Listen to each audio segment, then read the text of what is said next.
মুক্তিযুদ্ধ নিয়ে অনেক কথা বলছি, কিন্তু ইস্যুটা কিন্তু সেটা না। বর্তমান যেটা ইস্যু সেটা মুক্তিযোদ্ধা বা তাদের সন্তানরা পাবে কি পাবে না সেটা ইস্যু না। ইস্যু হচ্ছে মুক্তিযোদ্ধাদের গ্র্যান্ডচিলড্রেন, গ্রেট গ্র্যান্ডচিলড্রেন, তাদের গ্রেট গ্র্যান্ডচিলড্রেন অর্থাৎ তাদের নাতি পুতি এবং বংশ পরম্পর এটা কতদিন পাবে। সো প্রথম প্রশ্নের উত্তর আমি এইভাবে দিয়েছিলাম যে আমাদের সংবিধানে অনগ্রসর গোষ্ঠীর কথা বলা হয়, মুক্তিযোদ্ধারা কোনো ক্রমেই অনগ্রসর গোষ্ঠী না।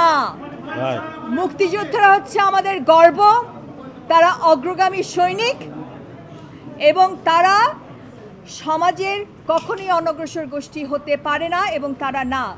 যার কারণে যারা সংবিধান প্রণয়ন করেছিলেন তারা এটা জানতেন, সেই কারণেই মুক্তিযুদ্ধদের কথা স্পেসিফিকলি সংবিধানে নেই, কারণ তারা অনগ্রসর গোষ্ঠী নন।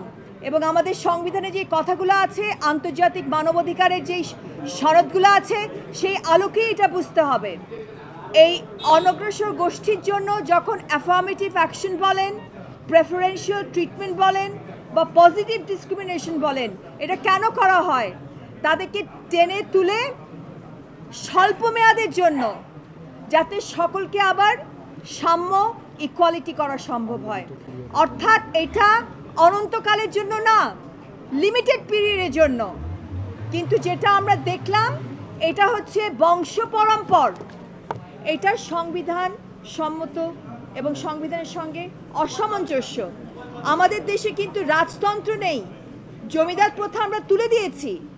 সেই জন্য এই প্রপোজাল যেটা দেয়া হচ্ছিল এটা আমাদের রিপাবলিকান ক্যারেক্টারের সঙ্গে সাংঘর্ষিক।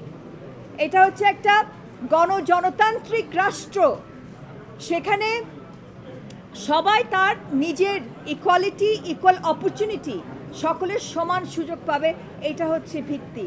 এটা ছিল আমার প্রথম সাবমিশন।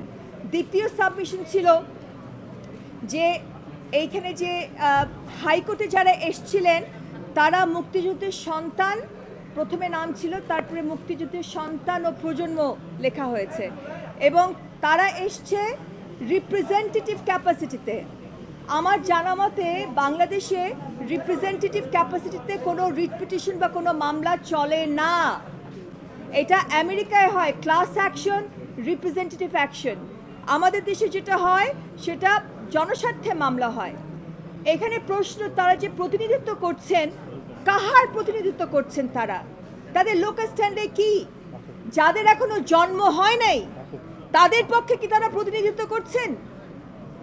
সো তাদের কোনো লোকাল স্ট্যান্ডাই নাই, অর্থাৎ এই মামলা একেবারেই চলে না। এটা ছিল আমাদের সেকেন্ড সাবমিশন।